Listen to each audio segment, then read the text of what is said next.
Hello students, कैसे हैं आप सब। आशा करता हूं बहुत ही अच्छे होंगे। आज हम आपके लिए लेकर के आए हैं 11th क्लास से सेकेंड यूनिट।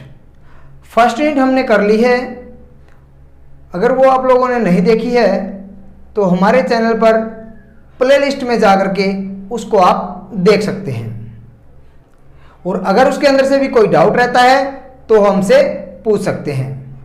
जैसा कि आपको मेरे पीछे दिखाई दे रहा है कि हमने कुछ डेफिनेशंस यहाँ पे लिख ली हैं पहले से ही। वो इसीलिए लिखी हैं कि आप लोगों का टाइम थोड़ा सा बच सके।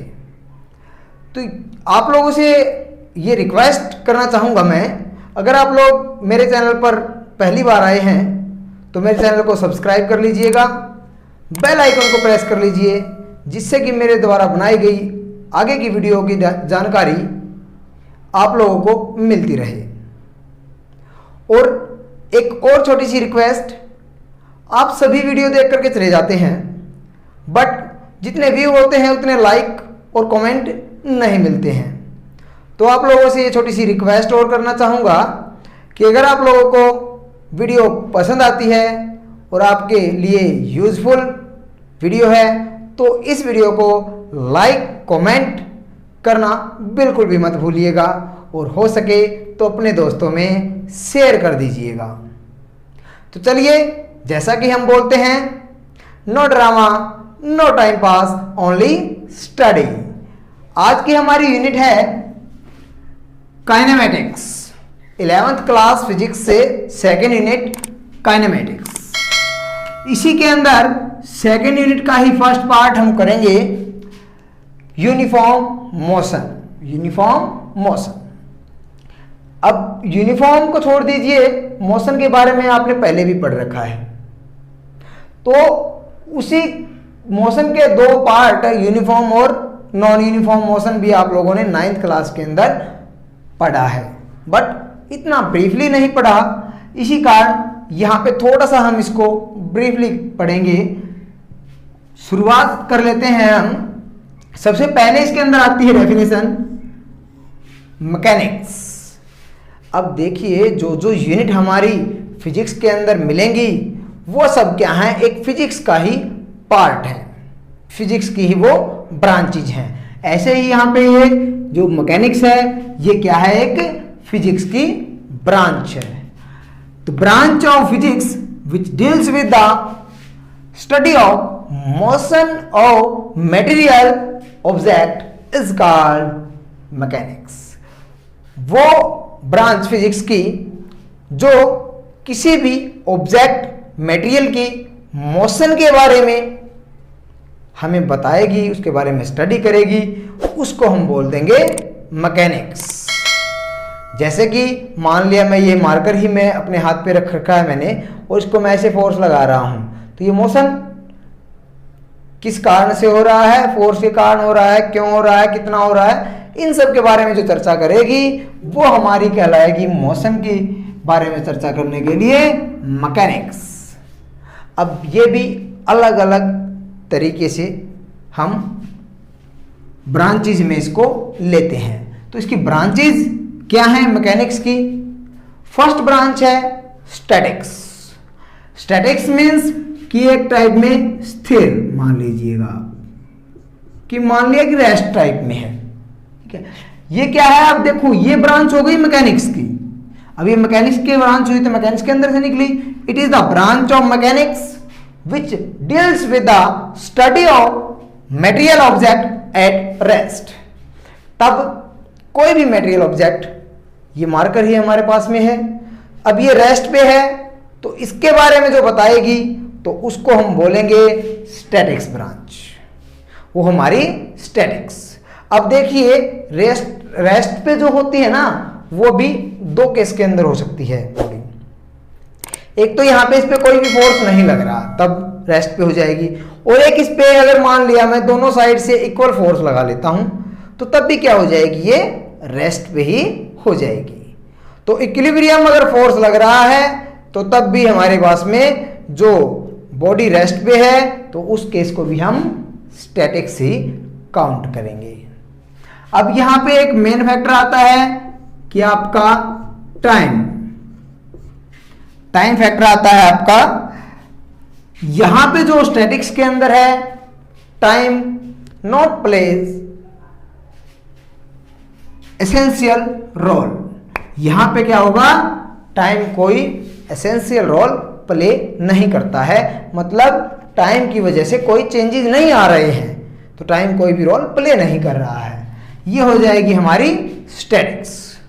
नेक्स्ट ब्रांच आती है हमारी काइनेमेटिक्स, जो कि हमारी यूनिट का नेम है, काइनेमेटिक्स।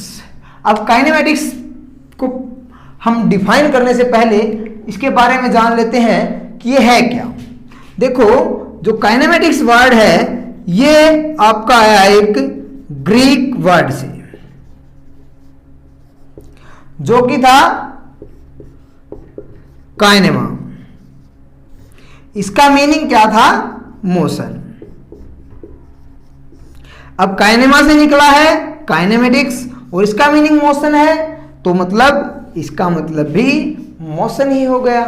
बट मोशन भी हम पहले ही बोल चुके हैं कि मैकेनिक्स जो मोशन की बात कर रही है वो भी डिफरेंट वे में है, वो भी अलग अलग तरीके से हो सकता है, कि वो भी अलग अलग प्रकार से वो कर सकती है। देखिएगा, काइनेमेटिक्स क्या कहती है कि ये ब्रांच हो गई मैकेनिक्स की।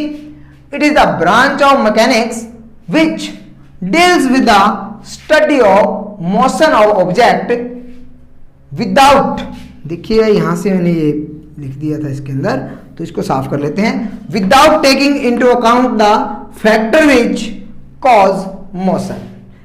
क्या कहा कि ये मोशन के बारे में स्टडी करेगी ऑब्जेक्ट की, बट विदाउट, ये यहां पे ये ध्यान रखना है, without taking into account the factor which cause motion. अब मैं कहूं कि ये मार्कर मूव तो कर रहा है, बट क्या है, हमें ये नहीं पता कि ये क्यों मूव कर रहा है, कौन सा फोर्स इसके ऊपर लग रहा है। एक फैन मूव तो कर रहा है, बट हमें ये नहीं पता कि उसको कौन सा फोर्स उस पर लग रहा है। तो इस टाइप के जो मोशन के बारे में बात करती है, जो पढ़ती है, जो कारण नहीं जानती, कॉज नहीं जानती, मतलब मोशन के पीछे का, तो उसको हम बोलते हैं काइनेमेटिक्स। क्लियर है शायद। इससे आगे आता है आपका एक ब्रांच और इसी की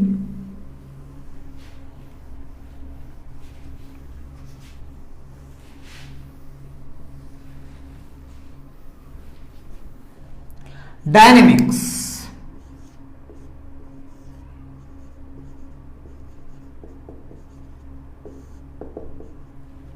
ये आ जाएगी आपकी डायनेमिक्स। अब ये निकला है वर्ड, वही ग्रीक वर्ड डायनेमिक्स से बना है डायनेमिक्स। इसका मतलब है पावर। अब देखिएगा, ये भी क्या है, एक टाइप में ब्रांच है मैकेनिक्स की, तो यहां से भी यही लिखेंगे, it is the branch of mechanics which deals with the study of motion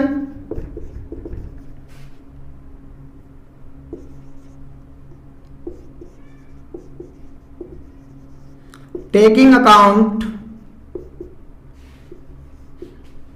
of cause of motion, ऐसे ले सकते हैं। सिंपली क्या है, जो पीछे वाला हमने किया था उसके अंदर हमें ये नहीं पता था कि किसकी वजह से मोशन हो रहा है। यहां पे क्या है कि मोशन के कारण का पता हो, जहां पे कि किसकी वजह से मोशन हो रहा है, तो उस केस के अंदर हम बोलते हैं ब्रांच को डायनेमिक्स। उस केस में हम बोल देंगे कि डायनेमिक्स। अब इसकी जो मेन ग्रीक वर्ड है, जो वर्ड उससे निकला है ये, उसका मतलब पावर है। पावर क्या होगी, इसका मतलब ये फोर्स पे बात कर रहा है कि तब फोर्स लग रहा है, तभी मूव कर रहा है। अब वो फोर्स किसी भी टाइप का हो सकता है, उस फोर्स पे डिपेंड करेगा, जो उसका पता होगा, उसके पीछे का कारण पता होगा कि मोशन किस वजह से हो रहा है, तो ब्रांच हो जाएगी डायनेमिक्स। और अगर पीछे का कारण नहीं पता होगा तो उस केस के अंदर ब्रांच हो जाएगी हमारी काइनेमेटिक्स।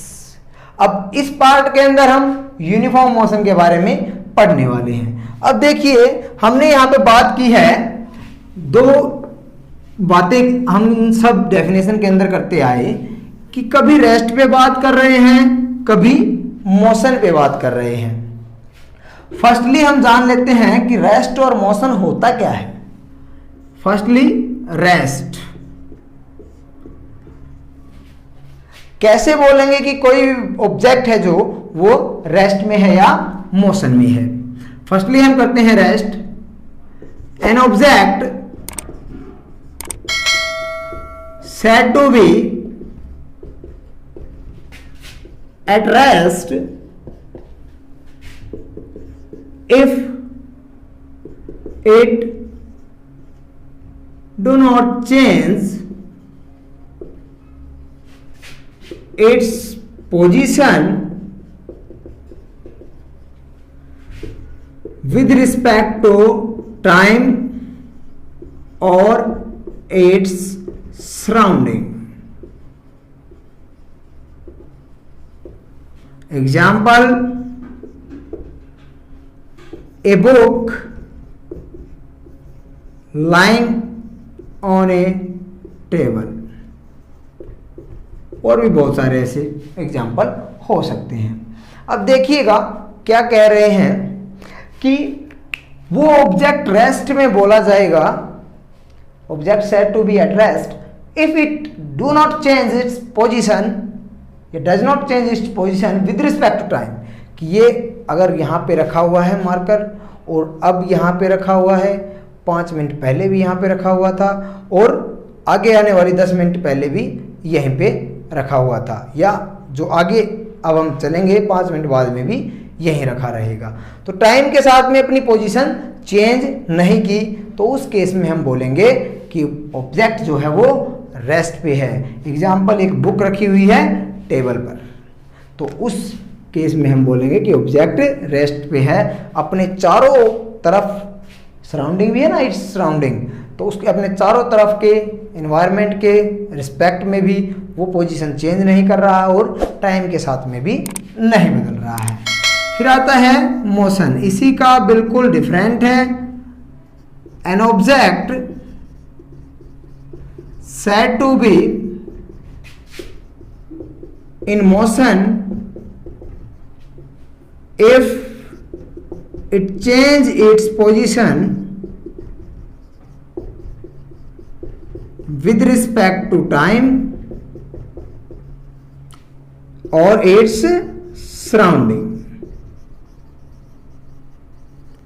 अगर मान लिया टाइम के साथ में कोई भी ऑब्जेक्ट और उसके आसपास के हिसाब से कोई भी ऑब्जेक्ट अपनी पोजीशन चेंज कर रहा है, तो उसको हम बोलेंगे वो ऑब्जेक्ट मोशन में है।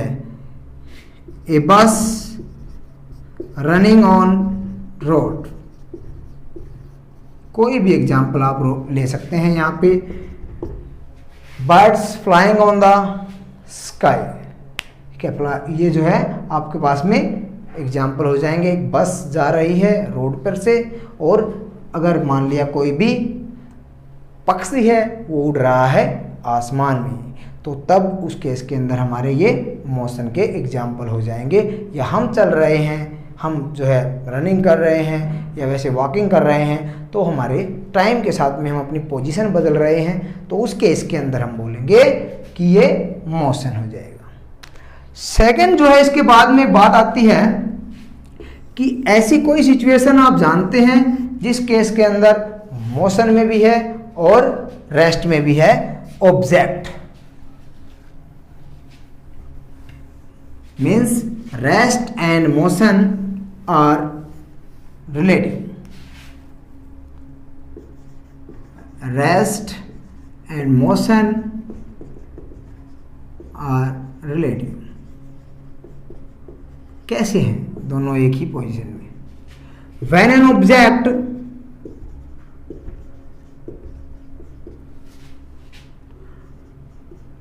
According to another object